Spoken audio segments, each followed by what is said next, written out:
3, 2, 1. Action. Well,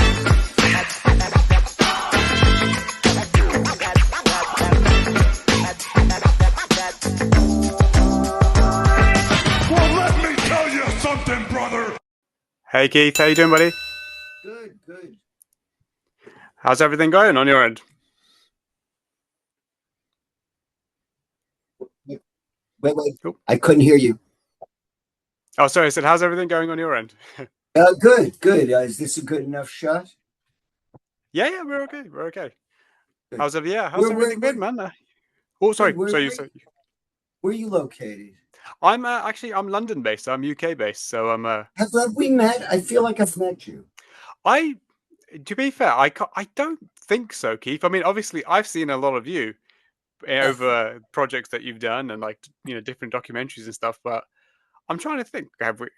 I mean, Like we didn't meet at any of the all-ins or anything like that. I went to the All In Wembley, but I don't think I was ever there. met you. Yeah, I don't think Were I met you in the press box? No.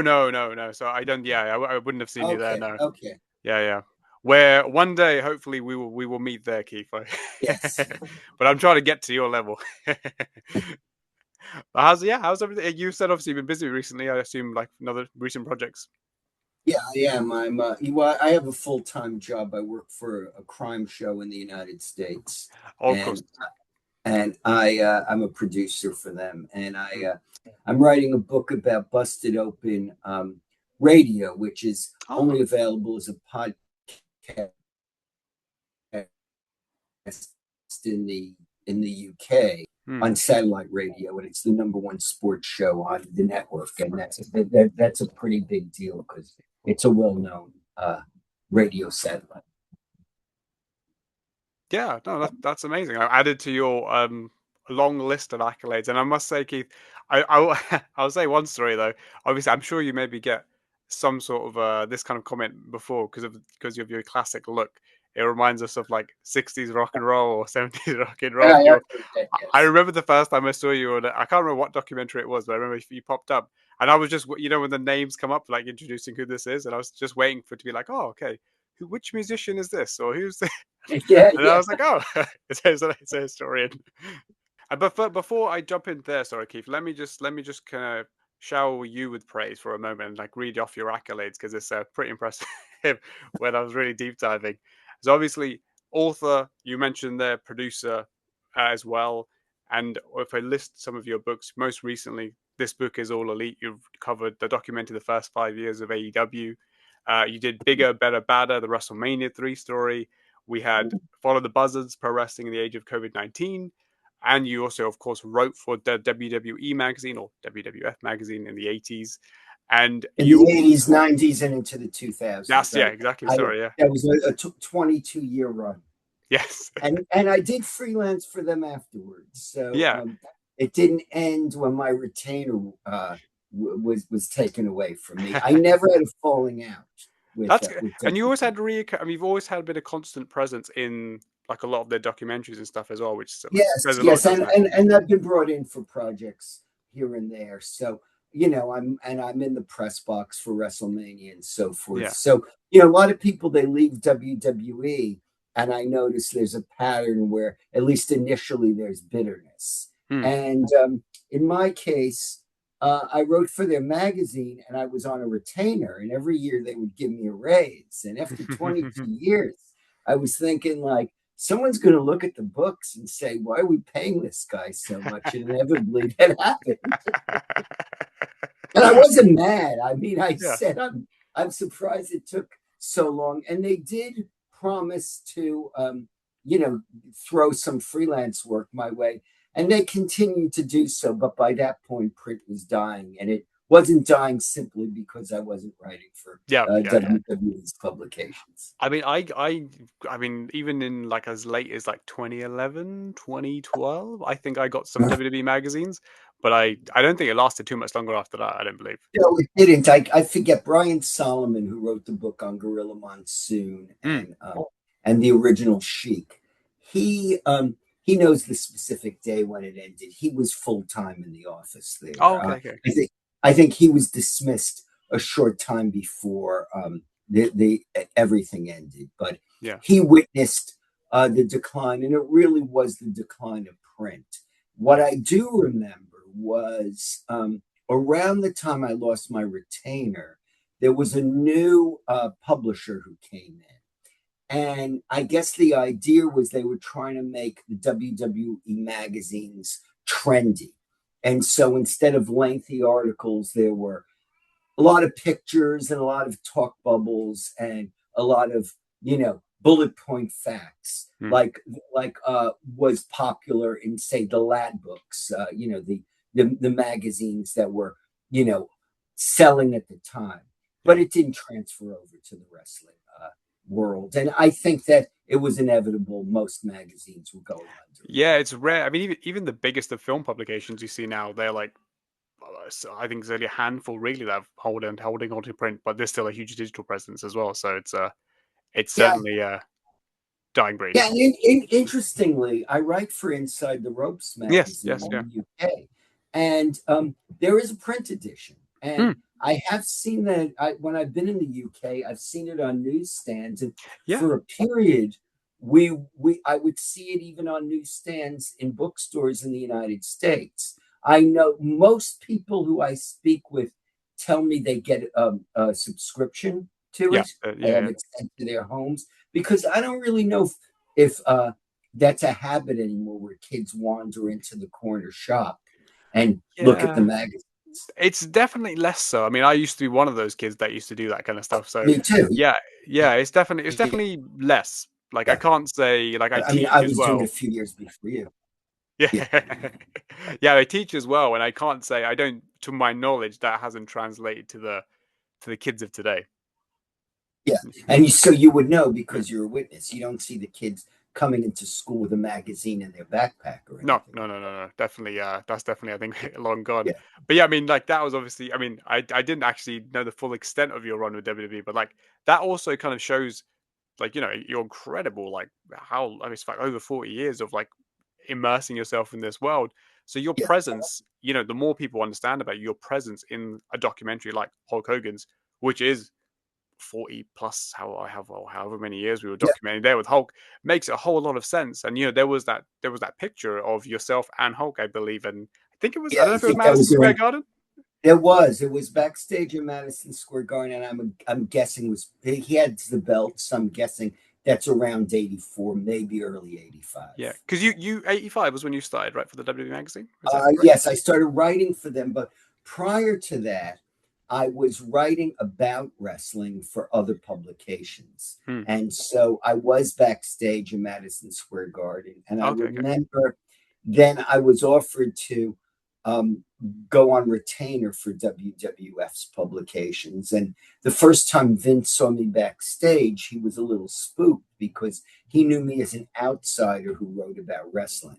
And the editor rushed over to him and said, now he's working for us. And Vince said, oh, okay, good.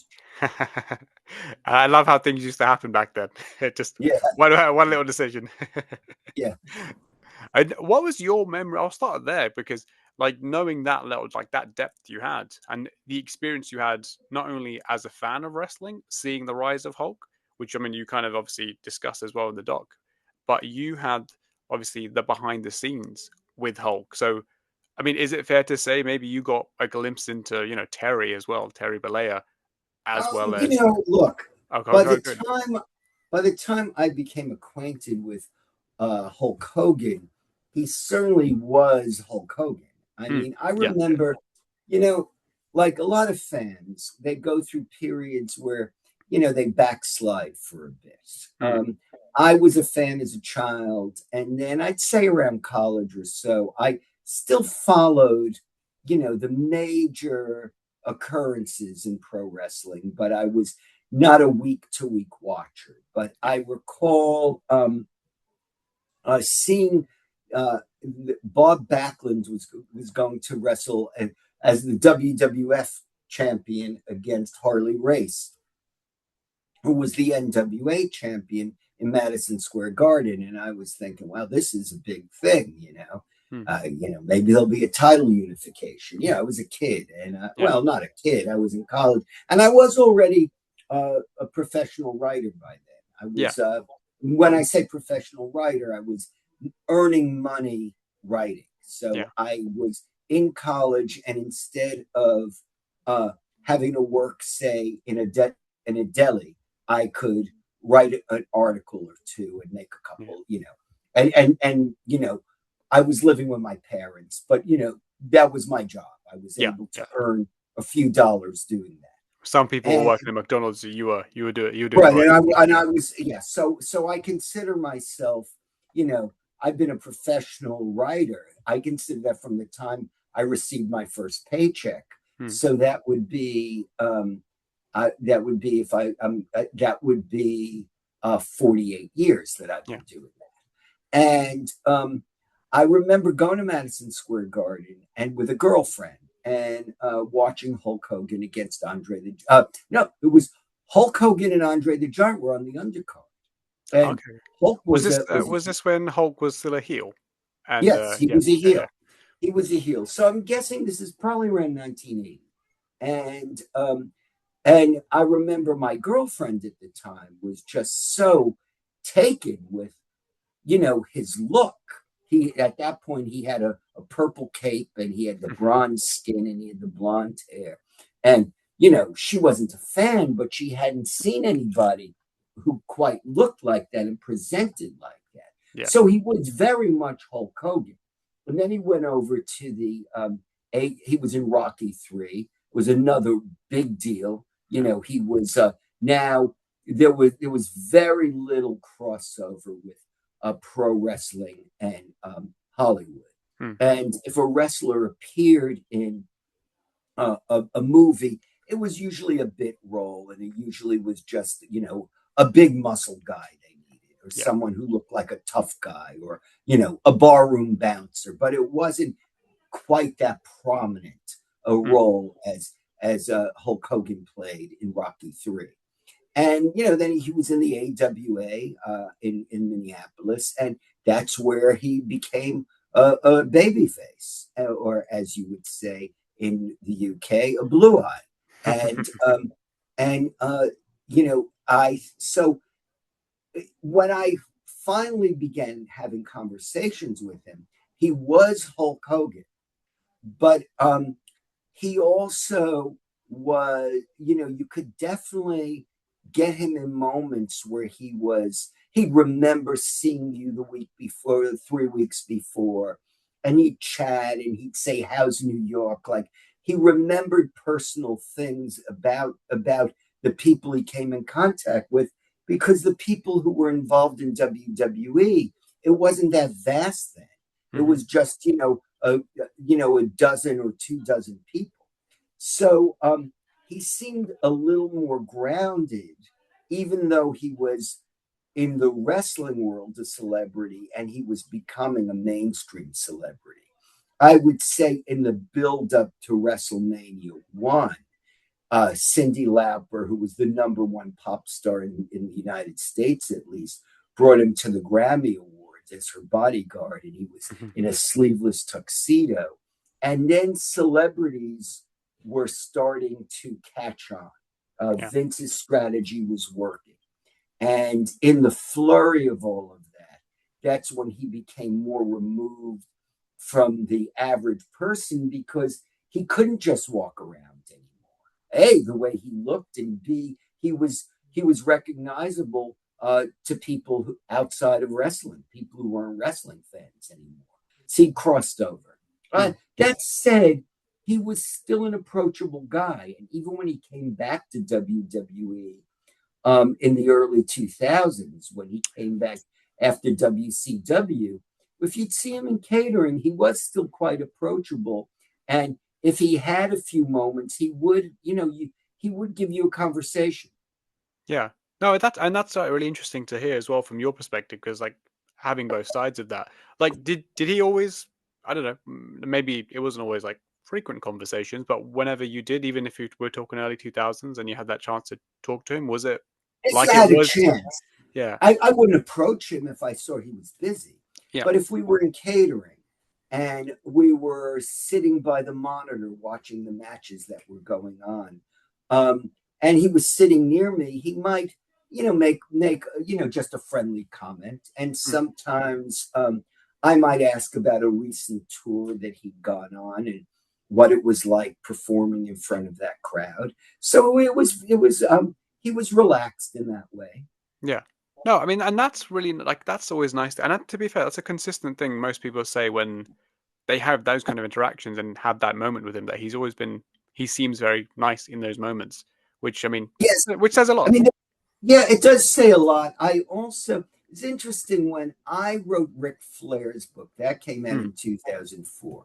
Yeah. And, when you're asking someone to write their autobiography, you're asking them, it takes a lot more than people think. You're asking deeply personal questions, and some of those questions are very upsetting. And so Flair and I were struggling a bit. WWE decided it was time for a Flair biography. He had wanted someone else to write the book. WWE and Simon and Schuster insisted that I co-authored the book. And, he wasn't all that pleased with that. We had to get through that. And so there was a period where Flair was kind of upset with me, and Hogan was writing the book, and he wasn't. I think he'd stopped speaking to his co-author at that point. So there were a bunch of questions that he hadn't answered that they needed, like the editor needed those questions answered in order to, put the book out. Yeah. Because, somebody makes statements and you're trying to cross-reference the statements or think, well, there has to be a little bit more to this story. And so WWE asked Hulk Hogan if I could come to his house and ask him these questions. And he said, okay. So I was working on a project, a non-wrestling project in Los Angeles, and WWE very quickly, they said, you have to be at Hulk Hogan's house in Tampa tomorrow. So I pushed I pushed the next day's work back. Like everything got pushed back. There was like a day in the middle that now was dedicated to Hulk Hogan. And it was a freelance project, so I didn't charge my other client for that day because WWE, they paid me to go to Hulk Hogan's house.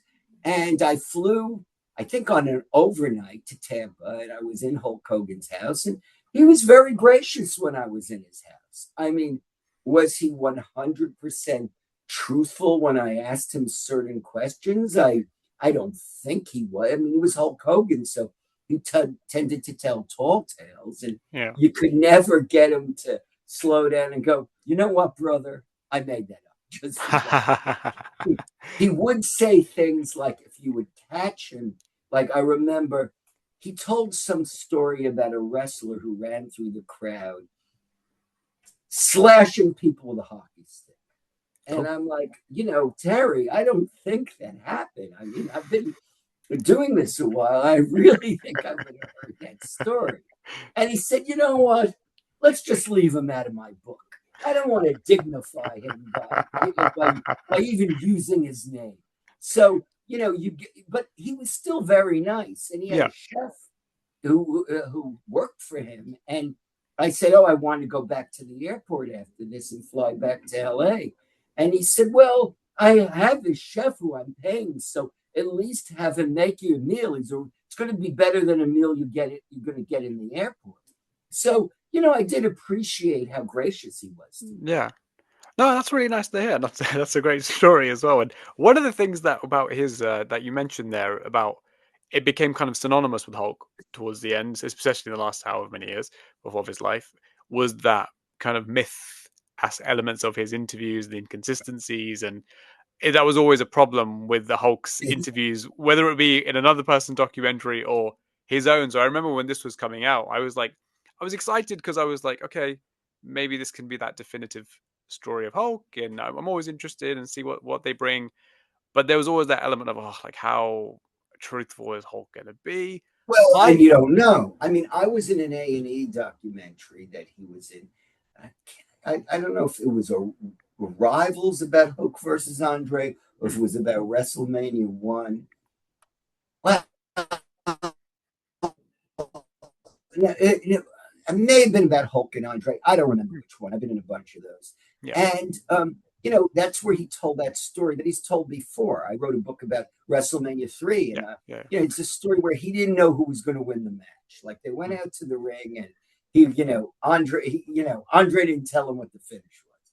And I mean, look, I was around Vince McMahon back then. And I'm telling you, as valuable as Hulk Hogan and Andre the Giant were, Vince McMahon was not going to release his iron grip on his product for the biggest show he ever put together and say, you know what, boys, I trust you. Call it in the ring, lads. It's up to you. Yeah, Vince doesn't strike me as that kind of guy. But the thing is, like, one thing I mentioned in my review of the doc was that I think it was the most honest interviews I've ever seen of Hulk. That doesn't mean everything was truthful, but it was probably the most honest he's ever been. He went into things that he'd never, to my knowledge, quite went into, like his brother's passing, and he even kind of acknowledged, maybe not by admitting he lied or was wrong, but when he backtracked on certain things, you could see, okay, that's his way of saying, okay, that's not me telling the truth. Let's not push it. Yeah.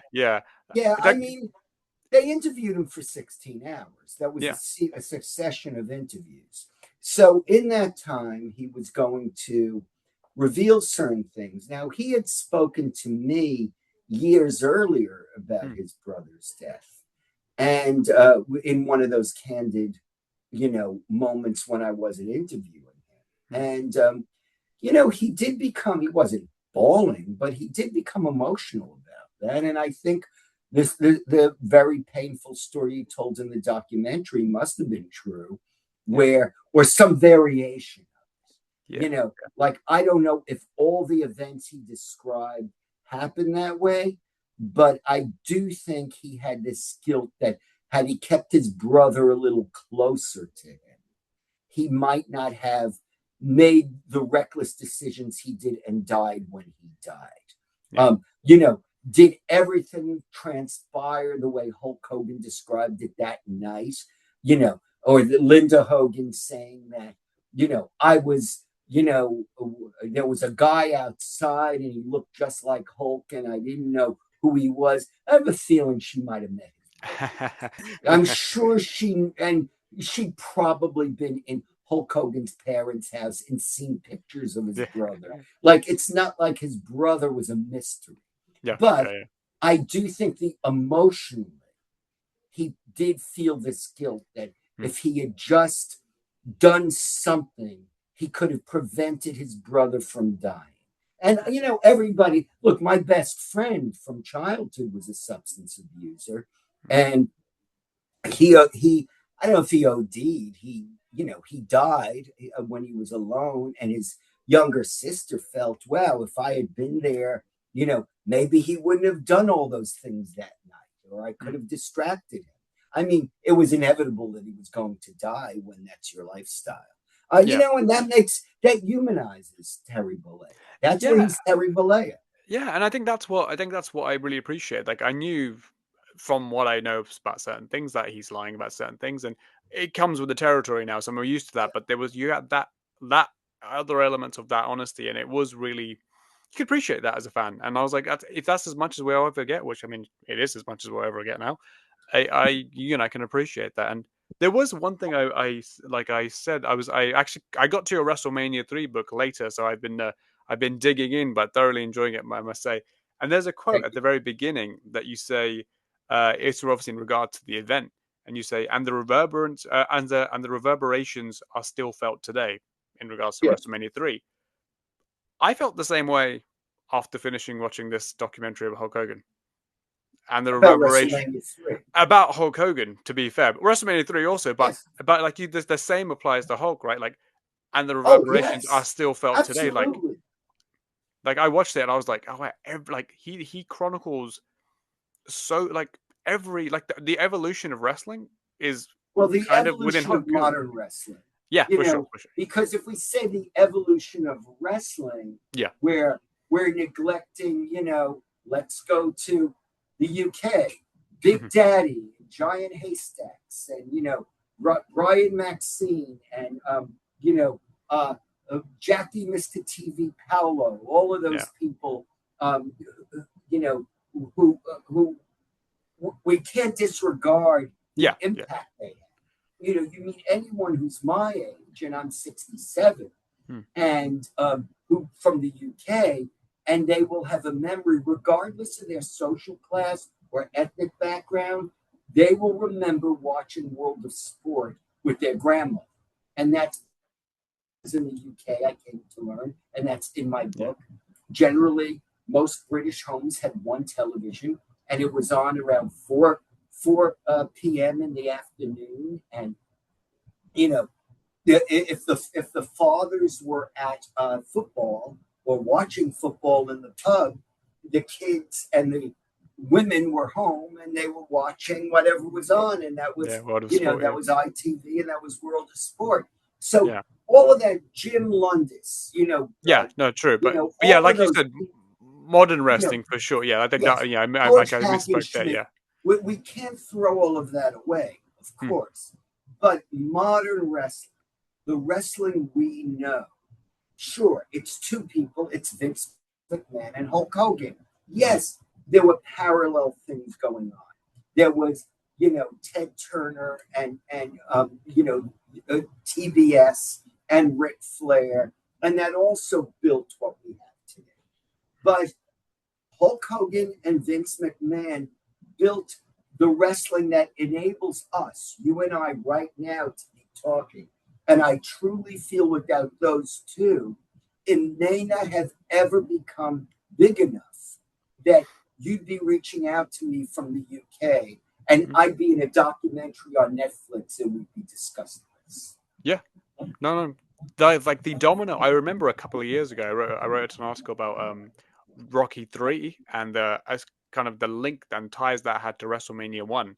And, it was a surge of, it kind of boosted Hulk and T, and then obviously they went to WrestleMania 1, and it was like the domino effect. Had the Rocky III not come, would that have come? And that kind of stuff. Would their level of stardom been enough? All that kind of stuff. And it's like those little things. And watching this doc as well, I feel like if Hulk didn't do this, would that have happened? Would this have happened? Would we be here today? There's so many people like that. Like Bill Apter, the famous wrestling photographer and writer. He, supposedly he was the one who put Hulk Hogan and Sylvester Stallone in contact with each other. He gave Ruth Belair, Hulk Hogan's mother, the number to Sylvester Stallone's office. And Bill Apter also put Andy Kaufman together with, the Memphis office, and there was that famous angle with Andy Kaufman, the comedian, and Jerry the King Lawler. Yeah. So, you could say, well, if it wasn't for Bill Apter, but on a larger scale, yes, Hulk Hogan was the lightning that brought all of us here, and Vince McMahon too, because without Vince's business acumen behind it, he would have just been an enormously popular, charismatic wrestler. Yeah, I love, and that you get that insight as well in the doc. I think there's this very little moment. It's really subtle, but they're at some army base, and you can hear Vince kind of whisper to him. He's like, "Right, Hulkster rocket launcher or something on the thing," and then Hulk does it, and then but that little glimpse is like, okay, that was the lay of the land. Vince has given the message. Hulk's doing the delivery, and that's like what we saw for so many years. Right. And you touched on Rocky III in the documentary, and I love that. I mean, that's kind of definitely my thing, was that those merging of those two worlds, and we see more of that with Netflix and Hulk Hogan, the film and wrestling crossover today. But that was obviously, like you mentioned there, not really a thing back then, like 1982, I'm thinking 1983, 83, yeah. And then that obviously was huge, and I remember it was massive. Yeah, I mean, we can't even now we're accustomed to The Rock being a Hollywood star and John Cena being in Batista, movies, and Batista being in movies. Back then, wrestlers were never stars of movies. I mean, wrestling was fringe entertainment. And most people thought that if you were a wrestling fan, there was something mentally, wrong with you, because, they're like, that stuff is fake, right? now we know it may be predetermined. It's certainly not fake. When you saw Yeah. the X-rays of Hulk Hogan's back, he may like to exaggerate. There's nothing fake about that. But, you know, people were scorned for watching wrestling. Wrestlers were looked at as sideshow performers. And, you know, having a wrestler in a mainstream movie, and if you remember in Rocky III, Hulk Hogan, it's supposed to be a worked match, and then Hulk Hogan gives, or Thunderlips gives the Sylvester Stallone character a thrashing. Yeah. So it's actually invigorating if you're a wrestling fan. I was proud watching that in the movie theater, and I saw it. I think I say in the documentary, I saw it twice in the same week. Yeah, and that's what I found so fascinating was obviously you lived that experience. I mean, I watched it obviously a lot later when I was a young kid, but like I loved it then because I was a fan of Hulk because when I grew up, obviously Hulk was WCW, but my uncle kind of simultaneously educated me about 80s Hulk Hogan, so I was kind of like growing up with both in a way. So yeah, watching that was incredible as a kid. But you said then, obviously, like you just mentioned now, people mocked you for being a wrestling fan, but when they saw that, they were like, "Oh, like they kind of saw And what you he's saw in a way." interesting. Yeah, He's interesting. And who is that guy? And look at the way he looks. And he's charismatic. It drew people. He drew people to him. And that was him. And you could say that was Terry Bollea. He was Terry Bollea playing Hulk Hogan. But that was who he was. It wasn't just how he looked. There had been so many people who had the look. It was what he exuded. yeah. No, absolutely. Would you say that's one of your favorite memories of like of covering or seeing the evolution of Hulk Hogan? It was a high point, but I mean, there were so many. Yeah. I mean, WrestleMania III is a pretty hot memory. And Yeah. look, the WrestleMania in Toronto at the Sky Dome, when he came back and he wrestled The Rock, and he was supposed to be the villain. And I was sitting in that crowd. I was covering it for the WWE's publications, but I was in that crowd, and felt the crowd turn on The Rock, not because they hated The Rock, but they were it was like the prodigal son. Hogan had left. There had been bad feelings. There had been it was a dirty feud between WCW and WWF, and now he had come back home, and that's how the people felt, and they embraced him. Going in, did you like? Obviously, there's so much discussion and debate about the people who involved that time. Oh, I knew Hulk was going to get cheered, or oh, they think it was going to be 90-10 Rock. I didn't think he was going to get cheered. I didn't think he was going to get cheered. Okay. I thought he was going to get booed. I thought The Rock was going to get cheered. And I was sitting with some guys from the WW. I'm trying to remember, was that 2001 or 2002? 2002, yeah. So it was already WWE. From WWE's magazine. And, I believe, if I'm correct, I think that WrestleMania 18, I think it was the last. I think it was the second to last pay-per-view. It was WWF. I think it was Backlash when he won the belt off. That's right. And they may have become WWE a few months later. Because I say this because I recall seeing a few months ago there was somewhat a caption of a show closing image and Hulk with the undisputed WWE title, too, and someone captioned it the last time it was WWF, and it was. Last image I mean, I could easily look that up, but I don't want to get on it. No, you're right.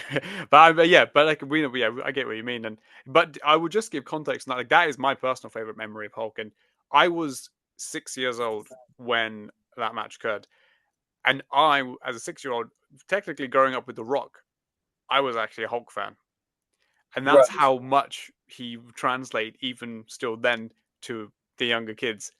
I should have. Technically, I should have been a Rock fan by what I was growing up watching, but Hulk was the one that caught me and was my guy. You were not aware. You were too young to be aware of WCW.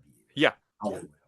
Like I'd seen glimpses, but not quite. But I had the VHSs of like 80s Hulk Hogan, and that was embedded in me. Yeah, this is also intriguing. When you're a child, you don't realize that this is an older Hulk Hogan. You just know it's Hulk Hogan. you're not analytical to the point where they're like, oh, he can't move like he once moved before. It's the aura, and the aura, transcends the actual age. That's something adults look at and analyze. But a child just knows what he or she feels. Yeah. And I think that's what Hulk did, arguably still better than everyone, is the feeling. Well, yeah, I mean, look, Ric Flair did it in the NWA territories. Jack Veneno did it in the Dominican Republic.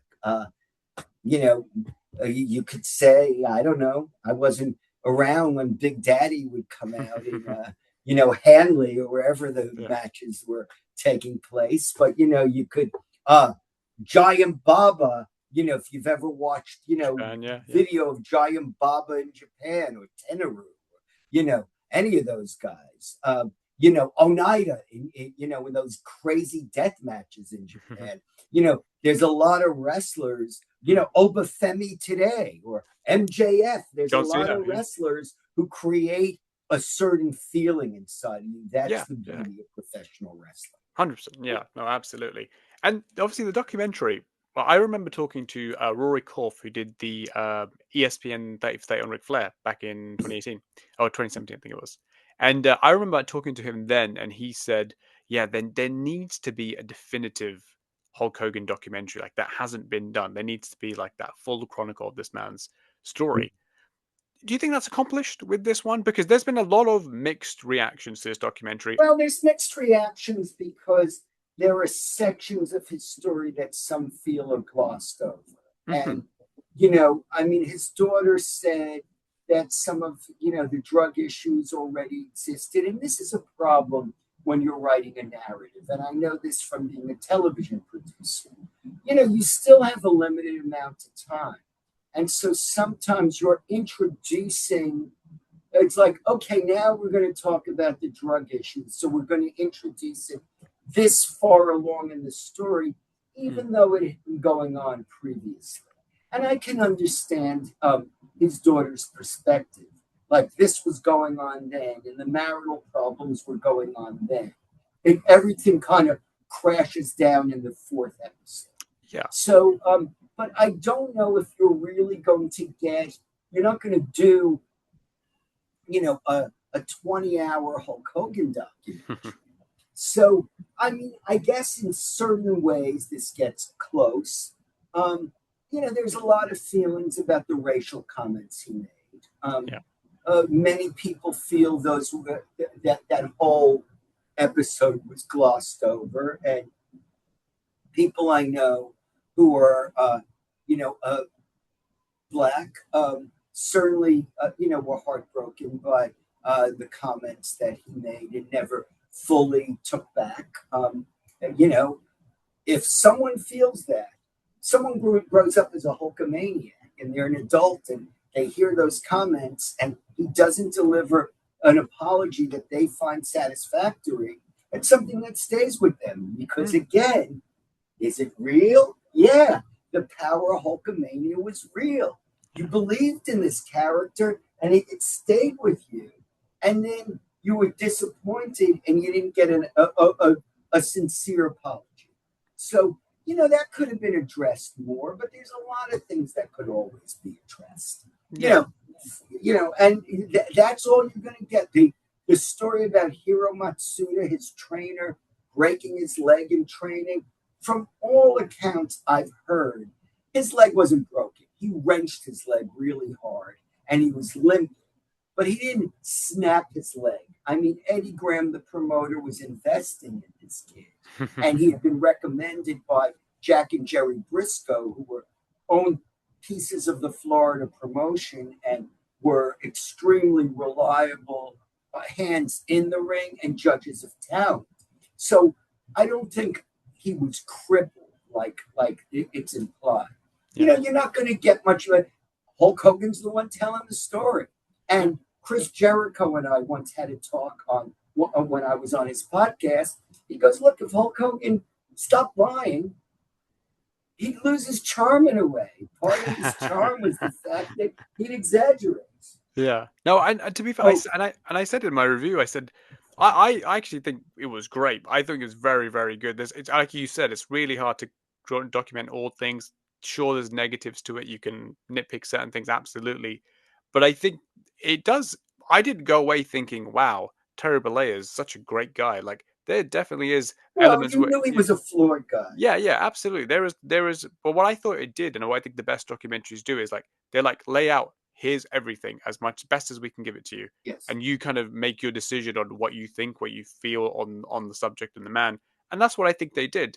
There was the highs, there Yes. was the lows, and I was like, okay, Yes. I And then, dislike yeah, this. you certainly knew he was flawed. I will get back to I will get to the line that you said about the in the documentary, which I think was the best. Like it encapsulated everything. And I think you may have seen the clip where I mentioned that, where you said there's an unfortunate term in wrestling that you become a mark for your own gimmick. And I was like, that tells the whole story of the documentary. That's where I saw you. You said that online. I did, yes. Yes, that's why I was so familiar with it. Because I watched that. I I appreciate took that. that as a compliment. Thank you, by the way. No, I But would. it is a sad thing. It's a sad thing, like becoming a mark for your own gimmick. It's often said in a funny way, like Dick the Bruiser, towards the end of his life, he had guns in every room of his house because he still thought he was a heel and people were going to come through the windows and try to attack him, and nobody really cared about who he was anymore. And it's Yeah. kind of sad. It's kind of sad that your definition of yourself is predicated on a myth.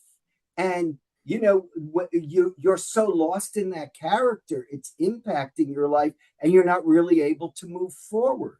And I think nobody could be the Hulk Hogan superhero. Everyone's a human being. Yeah. And I understand why Terry Bollea became caught up in that myth, because he and I had discussed this. You see him with these, disabled children, and kids would literally get up from their wheelchairs like it was a miracle. Now it was in the moment, and it was adrenaline fueling them, and it's not like they were suddenly able to walk.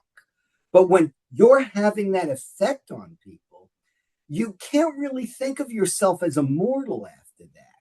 And that obviously was going to that became damaging later on. He was a father, he was a husband, and he was just a regular guy who was grieving his brother.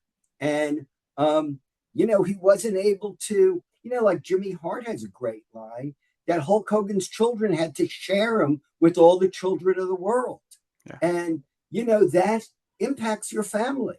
And so you're a mark for your own gimmick. And it's not, yes, Hulk Hogan loved to tell tall tales, and maybe he liked playing Hulk Hogan too much, but other people make you that too.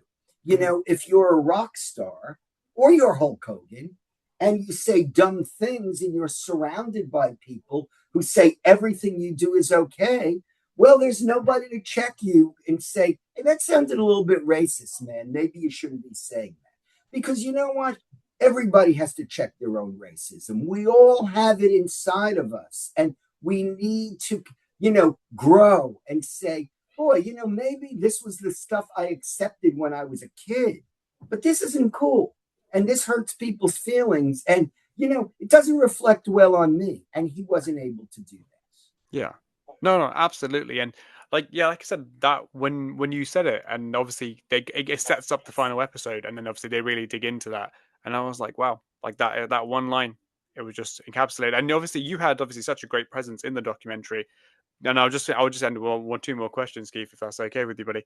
Sure. And then were you surprised when you saw like kind of because you do these interviews, right? And you don't know how much they're going to use. They're not going to use. I didn't know at all. Yeah, Kevin Nash obviously said that he's like in it for like a minute in like total or something like that. Right. Like I didn't know. And honestly, when I was walking out of the interview location, there was another journalist coming in, or more of a social commentator, and he wasn't in there at all. And he's a good speaker too. And so, when they announced that the show was going to debut on Netflix, I initially didn't want to tell people because I thought, what if I'm cut out? Yeah. So I contacted the producer, and she goes, well, I saw like the cut that was, the cut before the approved cut, and you were in it. She goes, but let me confirm. And she said, oh, I think she called me. And she said, oh, not only are you in it, you're in it quite a bit. Yeah, so sure. she goes, you're in the first 3 episodes. And I'm like, all right, I'll start telling people that they can see me. I didn't expect to be in it quite that much, but I'm glad I am. Yeah. No, and you lend so much to it. And I think that was a wonderful, wonderful thing. And I'll just end with this. I mean, we've spoken so much about, Hulk and his memories and things of that nature. When I finished watching the documentary, it did transform me. I said there was the negatives. I was like, okay, there was the bad, and I acknowledge that, won't condone that. But I'm always taken back to like childhood and the positives of what he gave me and he made me feel. And I do try to hold on to that because it was so special and I don't want to lose that. When you finished watching it, reliving it, what's your lasting, almost memory of Hulk Hogan, Terry Bollea? This is not something I've just thought about now, and I've had this discussion with others, particularly Dave LaGreca, who's the host of Busted Open Radio, and both of us feel sadness. I honestly wish that he had just given the right apology regarding the racist remarks. It wasn't a big thing. It was a bad moment. He had a lot of stresses going on in his life. He was in a compromised situation. If he'd just given a pure, clean apology, the last time he appeared in public because he had gone to the Republican convention and endorsed Trump, he was booed. And you can whitewash it and say, well, LA is a weird place, but it's really a shame that a man who, could make entire stadiums erupt was booed in his last major appearance. And I wish he had a chance to just make things right. And his last public appearance, he would have received the thunderous ovation that reflected the majority of his career. Yeah. No, there's 100% truth to that, and I agree with that as well. And Keith, thank you so much for your time, buddy. And I absolutely wish we could. Obviously, I respect your time, and I know you have to go. But hopefully, we can do this again, and we'll. I'd love to. I'd love to. Feel free to reach out to me at any time, and I hope to meat you in person too. Absolutely, really, and I will when I've completed the book, I will absolutely get back to you with a full. Please do. I can't get better without receiving feedback. So thank you very much. Yeah, and I just will say, like, and I don't just say this to blow smoke. I genuinely mean, like, the work and things that someone like yourself does is truly inspiring. And I like, you are an aspiration for where someone like myself wants to achieve and do things like you do. So thank you for that, man. I really appreciate it. Well, thank you, and it's great talking to you, Humza. Yeah, thank you, man. Okay, I'll let you go. Appreciate it. Thank you.